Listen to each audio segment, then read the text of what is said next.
Até a distância. É uma adaptação das atividades de assistência técnica e extensão rural do Bahia Produtiva, projeto do Governo do Estado da Bahia, por meio da Secretaria de Desenvolvimento Rural do Estado da Bahia, executado pela CAR, Companhia de Desenvolvimento e Ação Regional, com recursos provenientes de acordo de empréstimo com o Banco Mundial. Olá a todos, meu nome é Ivo Aragão, eu sou engenheiro agrônomo, faço parte da equipe de assistência técnica e extensão rural da Copega. E a gente está nesse trabalho produzindo esse material para o projeto Bahia Produtiva. Então, hoje o nosso diálogo, a nossa aula, a nossa discussão vai ser sobre o cultivo de coqueiro. Então, a gente vai trazer algumas informações sobre o sistema de cultivo, algumas condições, algumas informações básicas para os produtores no seu dia a dia, na sua atividade. Esperamos que possa contribuir desta forma. Então, vamos lá. O cultivo de coqueiro é uma cultura importante aqui no Brasil, sendo que o Brasil hoje é o quarto maior produtor mundial e ainda importa coco, ou seja, ainda tem mercado a ser explorado no país em relação ao cultivo do coco. Em relação às exigências climáticas, o coqueiro é uma cultura que vai muito bem nas condições tropicais. Então, é uma cultura que tem o Nordeste como o maior produtor, porém o Nordeste não tem a melhor produtividade, mas em área cultivada o Nordeste é bem maior que as demais regiões do país.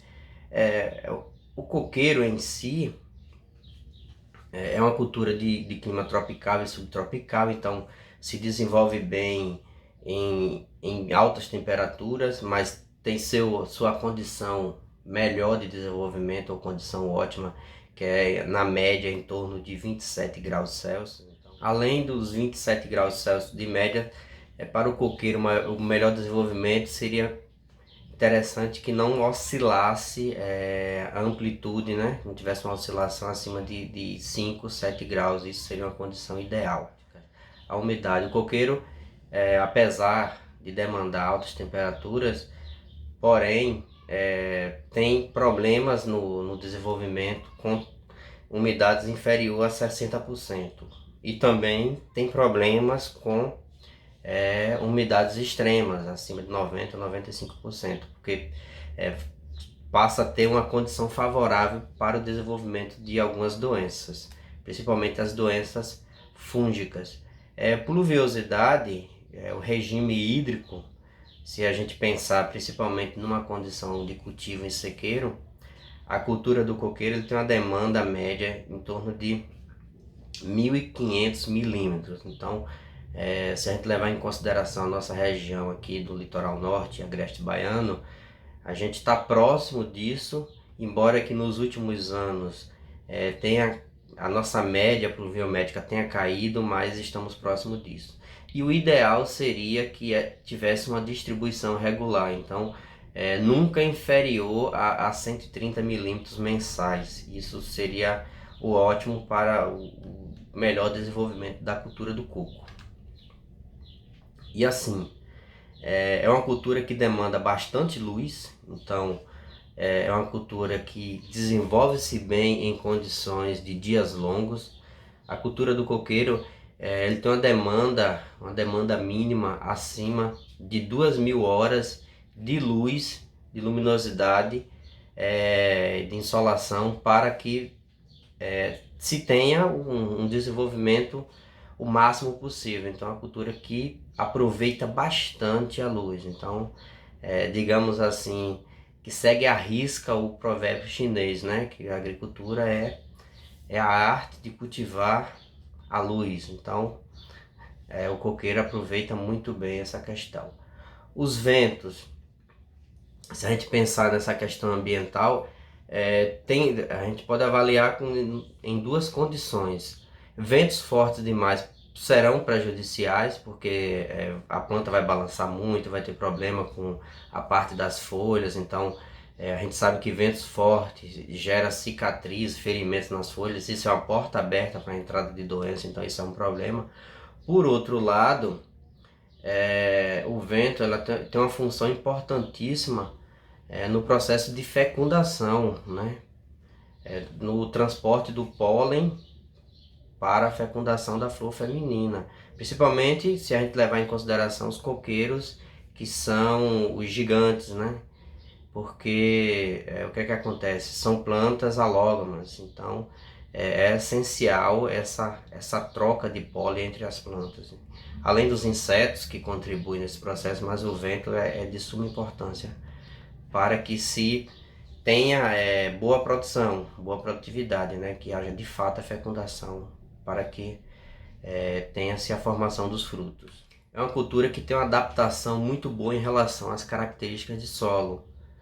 Porém, como todas as culturas, existem aquelas condições que são mais favoráveis ao desenvolvimento. Então, se a gente pensando na textura, o franco arenoso para o coqueiro seria uma condição muito boa para que tenha bom desenvolvimento radicular, capacidade de exploração do sistema radicular de água seria bem maior. Então, apesar da capacidade de adaptação, essas seriam as condições mais adequadas. Então, os solos, além de francos, arenosos, porosos, né? Então, é um solo de fácil manejo. E o pH ideal seria aí na faixa de 6, 6,5. Então, a gente pensando dessa forma, a correção de solo é essencial para a cultura do coqueiro. Então, são algumas questões que a gente vai estar tratando. O manejo de solo, a gente partindo do princípio de uma cultura perene, é interessante, né, que haja esse aproveitamento nas entrelinhas, que haja outros cultivos, porque assim a gente vai estar movimentando o solo, contribuindo para a aeração e para a fertilidade desse solo. Então, o agricultor vai estar aproveitando essa área que não está sendo explorada pela cultura, principalmente no período de implantação, né? Nos 2, 3 primeiros anos, a depender se for gigante ou não, ou híbrido. E assim, o agricultor deve, né, sempre que possível, optar pelo manejo vegetal nos períodos chuvosos, manter esse solo sempre coberto, porque isso tem um aporte bom, né, no período chuvoso de água, e a gente consegue cultivos, e assim como se não for cultivo, mas que essa área fique protegida, fique coberta, pode ser algumas leguminosas ou pode ser o mato de origem daquela região, né, a planta daninha em si, e no período seco, que é a redução dessa demanda de água, que essas entrelinhas seja roçada, preferencialmente que seja roçada, porque esse material, ele, no processo de decomposição, ele vai entrar na fertilidade do solo, né, com acúmulo de matéria orgânica. Calagem e adubação é uma questão bem específica. Existem algumas ponderações lógicas, mas se a gente pensar em calagem e adubação, a gente tem que pensar sempre na análise do solo. Isso é indispensável, por quê? Né? Como a gente já destacou em outros momentos, através da análise do solo, o agricultor economiza, né? A gente tem que quebrar esse paradigma que a análise de solo é custo. Não, muito pelo contrário. A análise de solo nos dá condições de ser preciso, fornecer o que está sendo demandado pela cultura a partir do momento que o solo não está oferecendo, né? Não tem aquele volume de nutrientes que está sendo demandado pela cultura. Então, é importante que, além da análise do solo, também seja realizado a análise foliar, porque isso garante uma precisão muito grande para o agricultor. Então, quanto mais preciso, menor o custo, porque fornecer, a planta ela pode estar nutrida, mas a gente pode ser preciso fornecendo a demanda que de fato está acontecendo. Porém, a gente pode manter a planta nutrida e tá tendo excesso de fertilizante sendo disponibilizado na área. Isso é custo, então a gente tem que estar atento com o nosso planejamento. Em relação à adubação como um todo, como eu mencionei, vai partir da análise do solo, né? Então a gente não vai aprofundar nisso. Só queria destacar que aqueles solos que a condição principalmente no caso do fósforo, é abaixo de 10 miligramas por decímetro cúbico. Então é interessante que no coveamento seja utilizado o superfosfato simples para fazer essa correção. Então esse volume, essa quantidade pode chegar até 800 gramas de superfosfato simples por cova. Parece ser um volume muito grande e que a planta não estaria suportando ou demandando, mas muito pelo contrário. O superfosfato simples tem uma concentração razoável de fósforo, em torno de 18%, mas também tem uma concentração de enxofre muito importante que é demandado pela cultura do coco. Então, no momento do coveamento, optar sempre que possível pela utilização do superfosfato simples. Existem outras fontes de fósforo, mas que não vai atender a esses requisitos que a gente mencionou.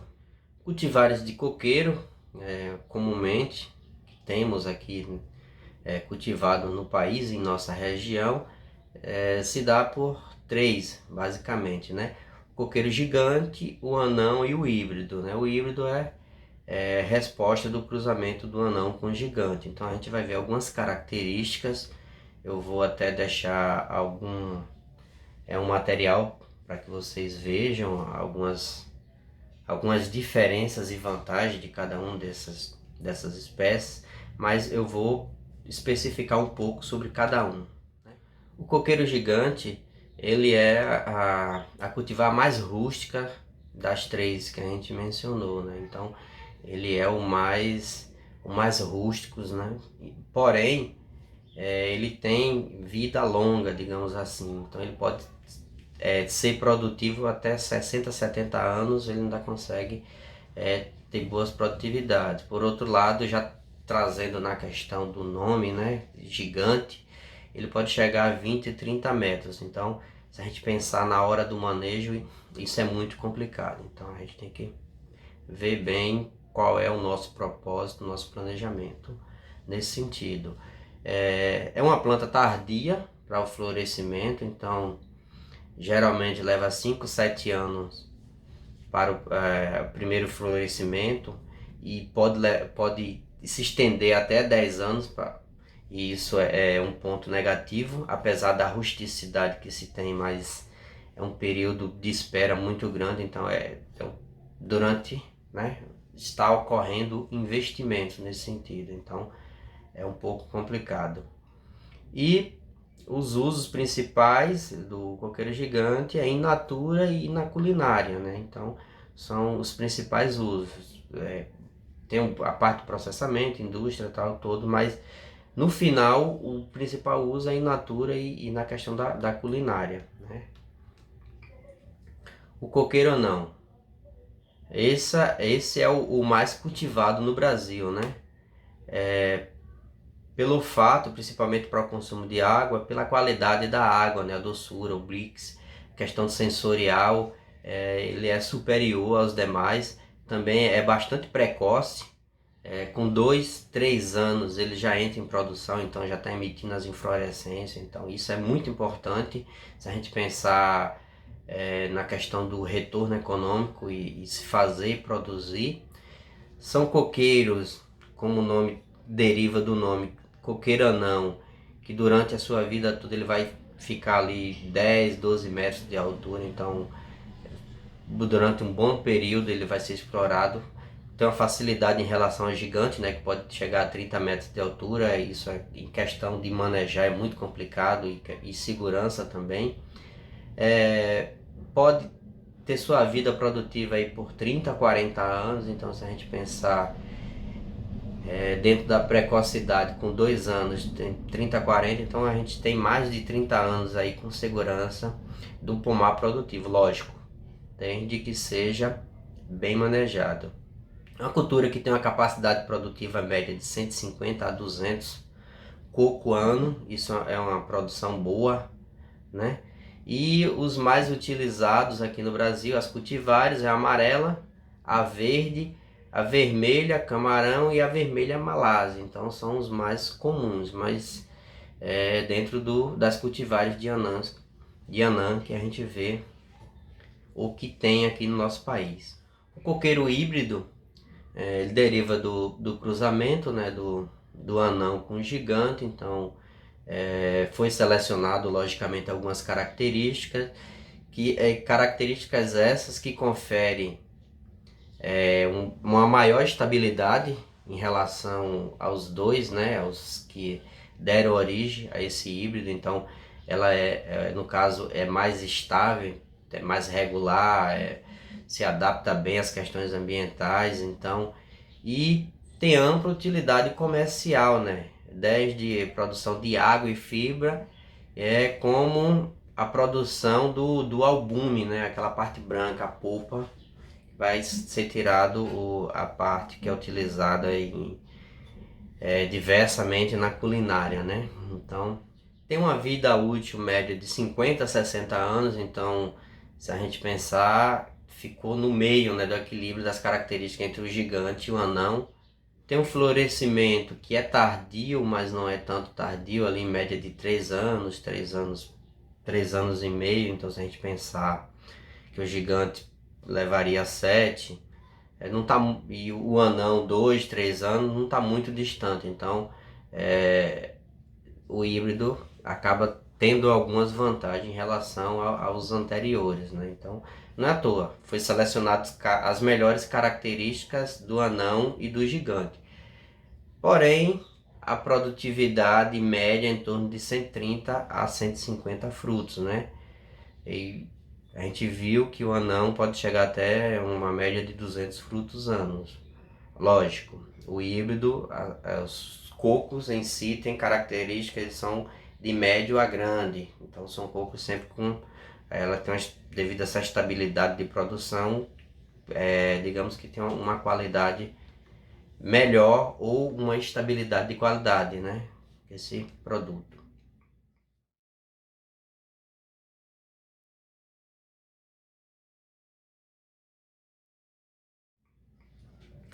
A produção de muda, a gente pode levar em consideração duas situações, o tradicional e o alternativo, né? O tradicional é aquele que vai germinadouro, o germinadouro vai para o viveiro, e aí com 10, 12 meses, ou seja, mais ou menos um ano, essa planta vai estar com 8 folhas, mais ou menos, 6 a 8 folhas, e estará pronta para ir para o campo. E o alternativo é aquele que vai do germinadouro direto para o campo, não passa por um viveiro, lógico. E aí com 4, 6 meses essa muda está pronta, com ali uma média de 4 folhas, né? Porém, a gente tem que levar em consideração e tomar alguns cuidados com a sanidade desse material. Então, se a gente não tem controle na nossa propriedade, se a gente não tem condições ou estrutura para produzir nossas mudas, então é interessante que se adquira de viveiros certificados para evitar problemas futuros. Partindo do princípio que uma muda de coco não é barato, porém a gente já viu que ele pode ser produtivo até 70 anos. Então é um investimento inicial que será diluído durante 70 anos. Então é uma coisa da gente a gente refletir, né? Uma economia nesse momento vale a pena? Então são riscos, né? São ponderações que a gente tem que estar fazendo. O plantio, levando em consideração todas aquelas questões de preparo de área, tá tudo no ponto. Então lógico, principalmente quando não se tem irrigação, mas o indicado para o plantio do coqueiro é naquele período chuvoso. Se a gente trazer para a nossa realidade aqui, a partir de março, quando tem uma estabilidade de chuva boa, até junho, julho é possível, né? Então esse é o período chuvoso. Na hora da marcação, né, que esse obedeça o sentido norte-sul, devido à questão de insolação nas plantas. Então vai ter um maior aproveitamento, maior período de insolação sobre as plantas. Vocês recordam, no início eu destaquei o fator luminosidade, que a cultura do coqueiro demanda bastante para que consiga fechar seu ciclo com eficiência. Então, norte-sul. Só que a gente tem que ficar atento a uma questão. Esse é o sentido ideal, mas a gente tem que levar em consideração também o terreno, né? Como é que está o sentido das águas? Qual o nível de topografia do meu terreno, né? Declividade, relevo, né?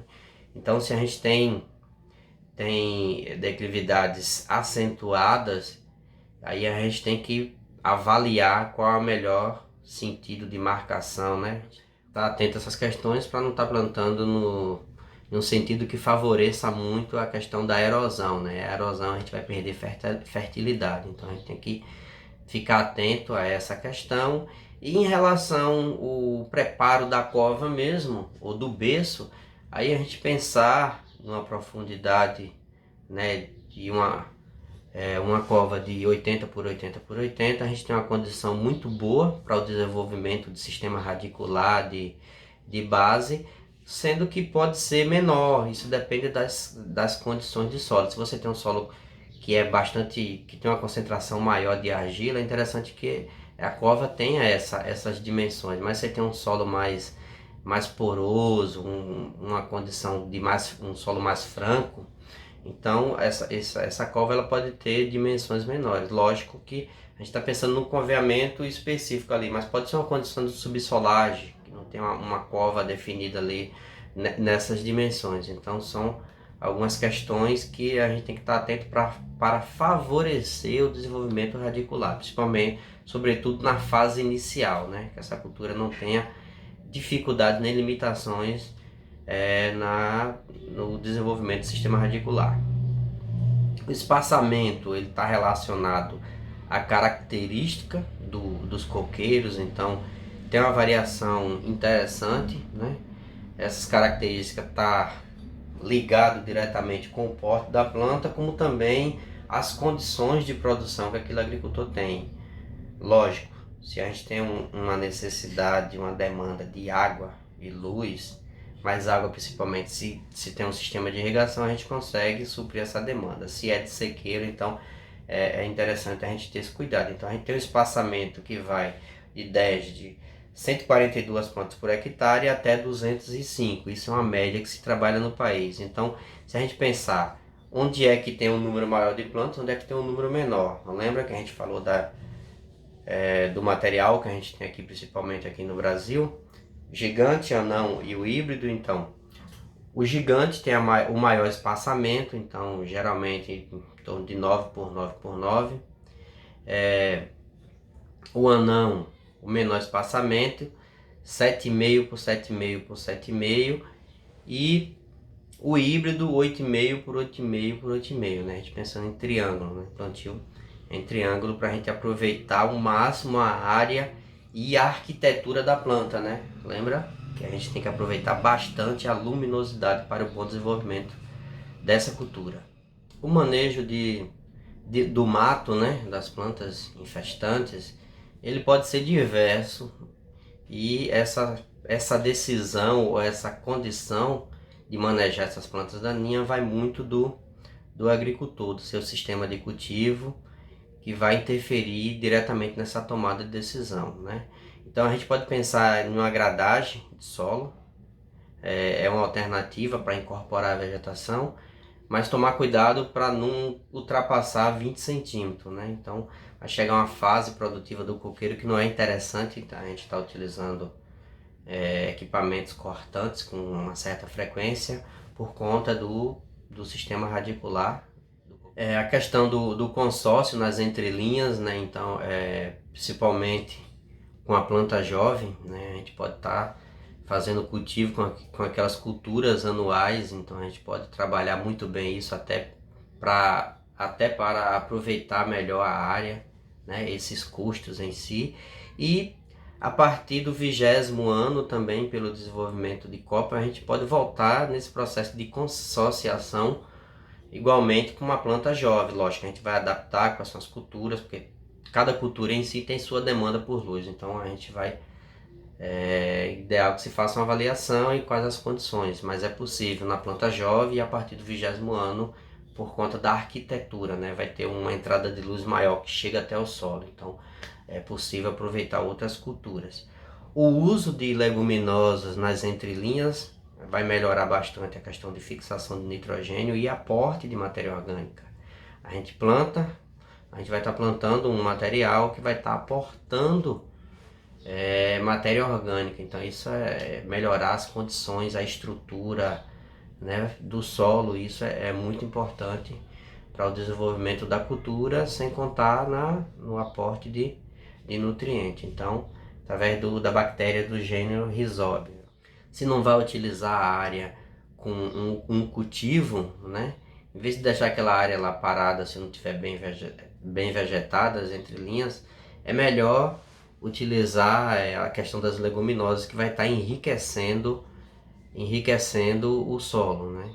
E se a gente pensar num ato mecânico, a roçagem também é uma alternativa interessante, porque a gente mantém o solo sempre protegido e também não há ação da gradagem em si, que não deixa de ser uma prática mecânica também, porém o material vegetal fica sobre o solo e não há corte de raiz.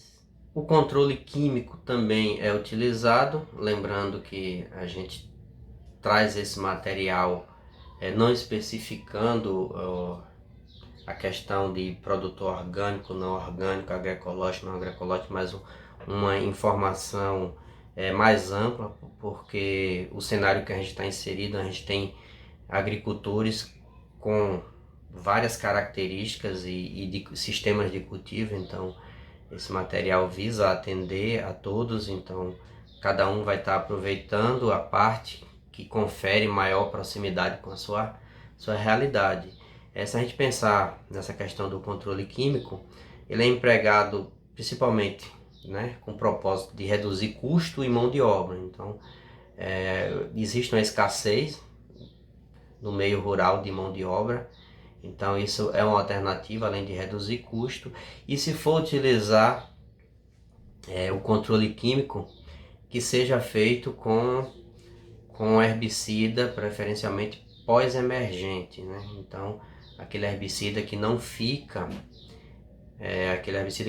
retido por um período no solo. A colheita do coqueiro, do coco em si, depende muito da finalidade, né, que a gente está trabalhando. Então, o tempo de colheita, o coco, para o consumo de água, ele vai ser colhido em um período, logicamente. E o coco, com a finalidade, né, de aproveitar ali o albume, né, aquela parte branca, logicamente vai estar com outra idade. Mas a gente pensando nas características, né, os frutos colhidos e a finalidade de cada um, o híbrido e o anão é em torno ali de 6, 7 meses, esse cultivo essa colheita já é possível, né, a gente ter esse material com uma qualidade, né, como a gente mencionou, de BRICS, sensorial, tudo isso vai atrair o produtor. E o coqueiro gigante é ali em torno de 10 a 12 meses, que é da inflorescência para sua colheita. Então são algumas questões que a gente tem que estar atento, lógico.